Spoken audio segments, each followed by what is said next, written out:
Hello guys, welcome to my YouTube channel. I am Harjeet Kaur. Today we are going to start Indian Polity by M. Lakshmikant. This is the 6th edition of this book. Today we are going to start chapter number 3, which is the salient features of the Constitution. अगर हम features की बात करें तो जो Indian constitution है वो बहुत ही लेंथी है, एक यूनिक सा कॉन्स्टिट्यूशन इसको बोलते हैं। यूनिक कैसे है? क्योंकि इसको वर्ल्ड के अलग अलग कॉन्स्टिट्यूशन से बोरो किया गया है। जहाँ से हमें जो फीचर्स अच्छे लगे हमने वहाँ से वो बोरो कर लिए। तो जब 1949 में ओरिजिनली हमारा कॉन्स्टिट्यूशन बना था तो उसके बाद से लेकर अब तक हमारे कॉन्स्टिट्यूशन में बहुत सारी चेंजेस आई है, जैसे कि बहुत सारी अमेंडमेंट्स हुई। जो मेजर अमेंडमेंट्स है वो है जैसे 7th अमेंडमेंट हो गई, 42nd हो गई, 44th हो गई, 73rd हो गई, 74th, 97th, 101 अमेंडमेंट। ये मेजर अमेंडमेंट्स हुई है 1949 के बाद। अगर हम 42nd अमेंडमेंट की बात करें, ये 1976 में हुई थी। इसको हम मिनी कॉन्स्टिट्यूशन भी बोल देते हैं। मिनी कॉन्स्टिट्यूशन क्यों बोलते हैं? क्योंकि इसमें बहुत सारे कॉन्स्टिट्यूशन के फीचर्स चेंज कर दिए थे, अमेंड कर दिए थे, कुछ नए डाल दिए उसमें। तो ये हुई थी उस टाइम पे कांग्रेस की गवर्नमेंट थी जब ये अमेंडमेंट हुई थी 1976 में। उसके बाद क्या हुआ, 1977 में गवर्नमेंट चेंज हो गई, जनता गवर्नमेंट आ गई लेड बाय मोरारजी देसाई। तो 1978 में एक और मेजर अमेंडमेंट हुई जिसको बोलते हैं 44th अमेंडमेंट एक्ट 1978। तो उस टाइम पे 1976 में जो 42nd अमेंडमेंट हुई थी उसमें जो नए एक्ट्स बनाए थे उसमें से बहुत सारे एक्ट्स उन्होंने रिपील कर दिए थे। तो जो अमेंडमेंट होती है हमारे कॉन्स्टिट्यूशन में वो होती है अंडर आर्टिकल 368। अब जो 368 है उसमें लिखा है कि आप कॉन्स्टिट्यूशन को ऑल्टर कर सकते हो, बट उसका बेसिक स्ट्रक्चर नहीं चेंज होना चाहिए। अब ये बेसिक स्ट्रक्चर क्या है इसके बारे में हम प्रीएम्बल में बात करेंगे आगे वाले लेक्चर्स में, ठीक है। अब हम आते हैं फीचर्स पे। अगर हम फीचर्स देखें हमारे कॉन्स्टिट्यूशन के तो सबसे पहला फीचर है लेंथिएस्ट रिटन कॉन्स्टिट्यूशन।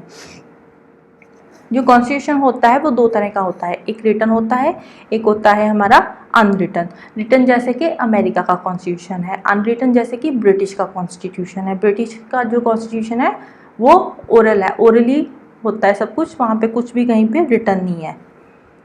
तो जो इंडिया का कॉन्स्टिट्यूशन है वो जितने भी वर्ल्ड के रिटन कॉन्स्टिट्यूशन है उसमें से लेंथीएस्ट है, सबसे ज़्यादा इलेबोरेटेड है, डिटेल्ड डॉक्यूमेंट है, कॉम्प्रिहेंसिव है। अगर हम ओरिजिनली 1949 की बात करें तो उस टाइम पे हमारा जो कॉन्स्टिट्यूशन था उसमें एक प्रेम्बल था, 395 आर्टिकल्स थे, उनको 22 पार्ट्स में डिवाइड कर रखा था और 8 शेड्यूल्स थे। अगर हम आज की बात करें तो आज की डेट में प्रेम्बल तो है ही है, एक ही है, और जो आर्टिकल्स है पहले 395 थे, आज की डेट में 470 आर्टिकल्स हो गए और उनको हमने 25 पार्ट्स में डिवाइड कर दिया और शेड्यूल 12 हो गए। पहले 8 थे, अब 12 शेड्यूल्स है, मतलब कि 4 शेड्यूल्स नए ऐड हो गए।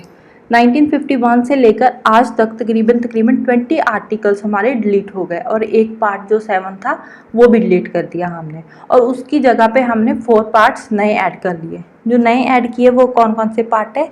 एक तो पार्ट है 6A, एक है 9A, 9B और एक है हमारा 14A। ये नए 4 पार्ट्स हमने ऐड किए हैं और साथ ही साथ हमने 95 नए आर्टिकल्स भी ऐड किए हैं। जितने आर्टिकल्स हमारे कॉन्स्टिट्यूशन में उतने आर्टिकल्स कहीं भी वर्ल्ड के किसी भी कॉन्स्टिट्यूशन में नहीं है, इसीलिए हमारे कॉन्स्टिट्यूशन को लेंथीएस्ट बोलते हैं। अब ये लेंथीएस्ट बनाया क्यों है, इसका रीज़न क्या है? इसके पीछे बहुत सारे फैक्टर्स है, जैसे कि कुछ जियोग्राफिकल फैक्टर्स हो गए। जियोग्राफिकल फैक्टर्स कौन कौन से हो गए कि जो हमारी कंट्री है वो बहुत ही वास्ट है और उसमें डाइवर्सिटी बहुत है, बहुत सारे रिलीजन्स है, बहुत सारी कास्ट है, बहुत सारे क्लासेस के लोग रहते हैं। तो हर किसी को रिप्रेजेंट करने के लिए तो उसमें अलग अलग प्रोविजंस बनाए गए हैं, उसके लिए हमारा जो कॉन्स्टिट्यूशन लेंथी बन गया हर किसी को रिप्रेजेंट करने के लिए। एक आते हैं हमारे हिस्टोरिकल फैक्टर्स। हिस्टोरिकल फैक्टर्स कैसे हो गए? जैसे कि जो गवर्नमेंट ऑफ इंडिया एक्ट 1935 था वो बहुत ही बल्कि था और उसको भी ऐड किया और उसके साथ और बहुत सारी चीज़ें ऐड कर ली, तो इसलिए वो बल्कि बन गया हमारा कॉन्स्टिट्यूशन। थर्ड पार्ट आता है, थर्ड जो रीज़न है इसके बल्कि होने का वो क्या है? एक single constitution for both centre and the state. Centre और स्टेट दोनों के लिए एक ही कॉन्स्टिट्यूशन है, ऐसे नहीं है कि स्टेट का अलग होगा और सेंटर का अलग होगा।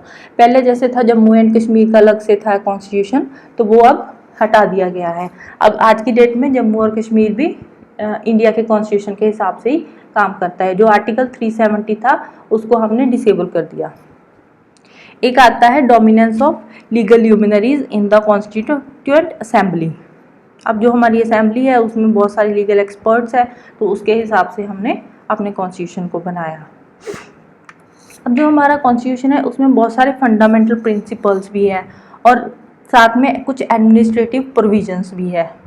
ठीक है, अब फंडामेंटल प्रिंसिपल्स अकेले होते फिर भी था, अब फंडामेंटल प्रिंसिपल के साथ साथ हमने कुछ एडमिनिस्ट्रेटिव प्रोविजंस भी जोड़ दिए, तो इसलिए हमारा कॉन्स्टिट्यूशन थोड़ा बल्कि बन गया। जो मोस्टली है अगर दूसरी कंट्रीज़ है उसमें सिर्फ फंडामेंटल प्रिंसिपल्स ही होते हैं, जो एडमिनिस्ट्रेशन का काम है वो अलग चलता है, बट हमारे यहाँ एडमिनिस्ट्रेशन और फंडामेंटल दोनों हमारे कॉन्स्टिट्यूशन के हिसाब से ही चलते हैं, इसलिए हमारा कॉन्स्टिट्यूशन थोड़ा बल्कि हो गया, लेंथीएस्ट हो गया।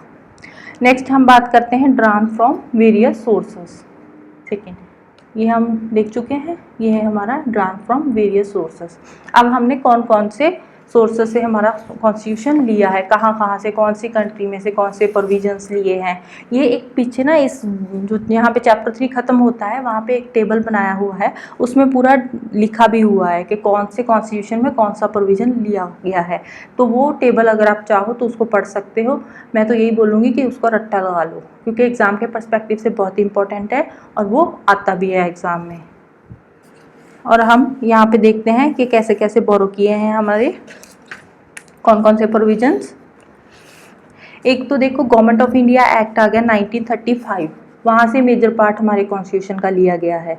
ठीक है, और जो हमारे डॉक्टर BR अम्बेडकर जी से उन्होंने बोला था कि जो हमारा कॉन्स्टिट्यूशन है वो इंडिया का, उसको कैसे फ्रेम किया है, it is the ransacking of all the non constitution of the world. World के जितने भी नॉन कॉन्स्टिट्यूशन है वहाँ से हमने कुछ कुछ प्रोविजंस लिए हैं, हर कहीं से, मतलब कि सारे कॉन्स्टिट्यूशंस को रीड किया, वहाँ पे इनको जो जो चीज़ें अच्छी लगी इन्होंने वहाँ से वो चीज़ें उठा ली और उठा के इंडियन कॉन्स्टिट्यूशन में ऐड कर दी।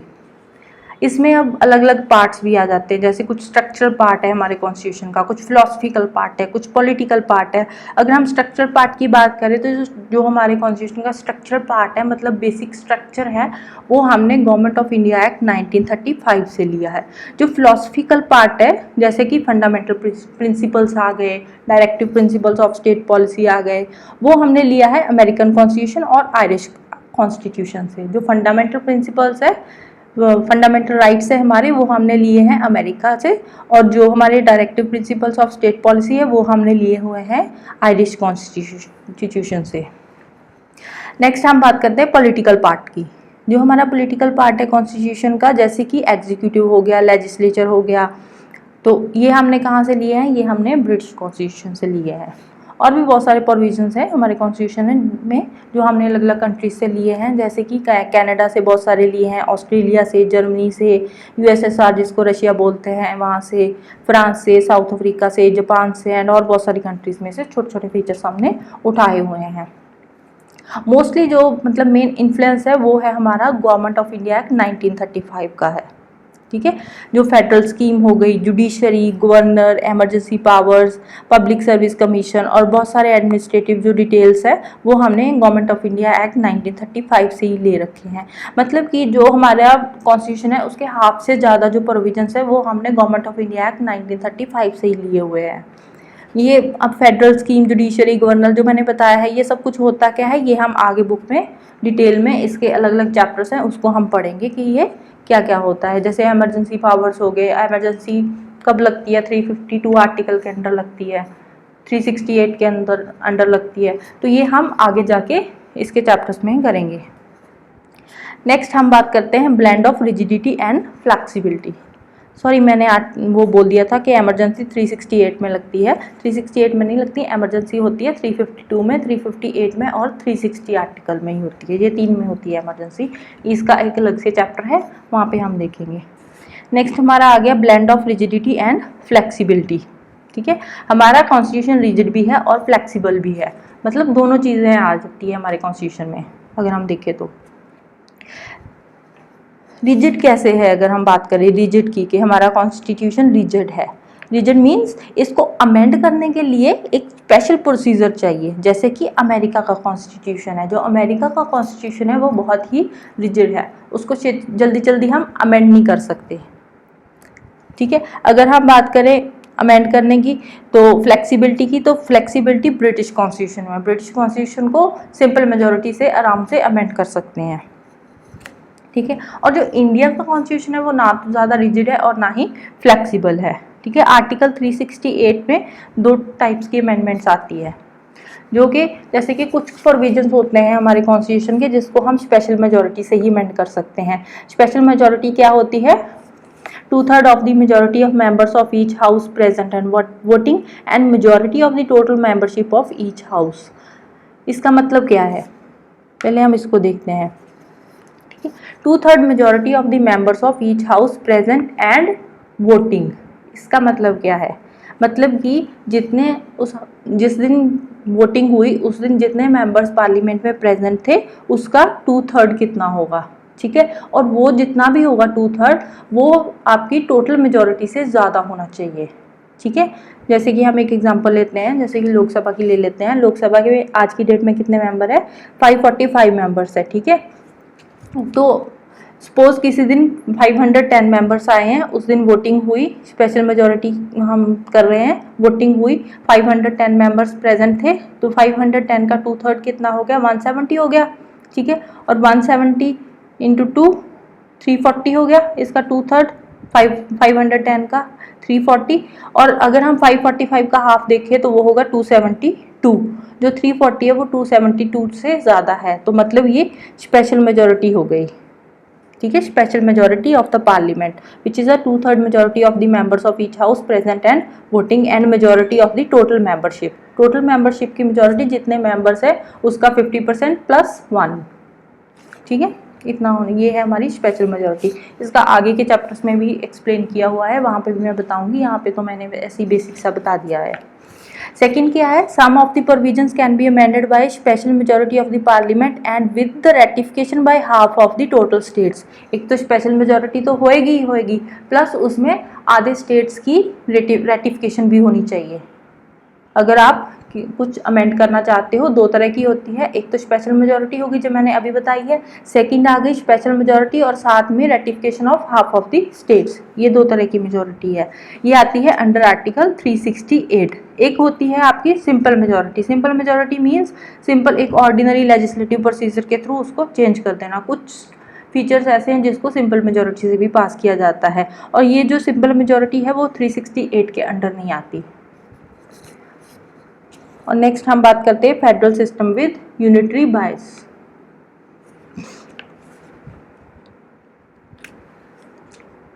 हाँ, जो गवर्नमेंट ऑफ इंडिया है उसका फेडरल स्ट्रक्चर है गवर्नमेंट का, इसमें मतलब कि दोनों फीचर्स आ जाते हैं, एक तो सेंटर की गवर्नमेंट है, एक स्टेट की गवर्नमेंट है, ठीक है। तो फेडरल भी हो गया, और यूनिटरी कैसे है? सेंटर स्ट्रॉन्ग है हमारा, वैसे हो गया हमारा यूनिटरी। अगर हम फेडरल की बात करें तो जो अमेरिका का कॉन्स्टिट्यूशन है वो है फेडरल, और जो हमारा ब्रिटेन का कॉन्स्टिट्यूशन है वो है यूनिटरी। वहाँ पे सिर्फ एक ही हेड है, वो है आपका क्वीन। और इंडिया के अगर हम फेडरल फीचर्स देखें तो वो कौन कौन से हैं? 2 गवर्नमेंट, स्टेट की अलग है, सेंटर की अलग है। डिवीजन ऑफ पावर्स, ठीक है, सेंटर ने स्टेट वालों को अपनी पावर्स दे रखी है, वो अपने हिसाब से अपने स्टेट को चलाते हैं। थर्ड आ गया रिटन कॉन्स्टिट्यूशन, ठीक है, कॉन्स्टिट्यूशन रिटन है। नेक्स्ट आ गया supremacy of the constitution, constitution supreme है। ये आ गया हमारा यूनिटरी कि कॉन्स्टिट्यूशन हेड है, सुप्रीम है, सेंटर भी कॉन्स्टिट्यूशन के हिसाब से ही काम करेगी। रिजिडिटी ऑफ द कॉन्स्टिट्यूशन और independent judiciary and bicameralism. Rigidity of the constitution means हम इसको जल्दी जल्दी अमेंड नहीं कर सकते, स्पेशल मेजोरिटी चाहिए उसको अमेंड करने के लिए। इंडिपेंडेंट जुडिशरी मीन्स जुडिशरी अपने हिसाब से काम करेगी, उसमें पार्लियामेंट का कोई इंटरफेरेंस नहीं होएगा। नेक्स्ट आ गया बाइकैमरलिज्म। बाइकैमरलिज्म मीन्स 2 हाउसेज होंगे पार्लियामेंट के, एक लोकसभा हो गया, दूसरा राज्यसभा हो गया, ठीक है।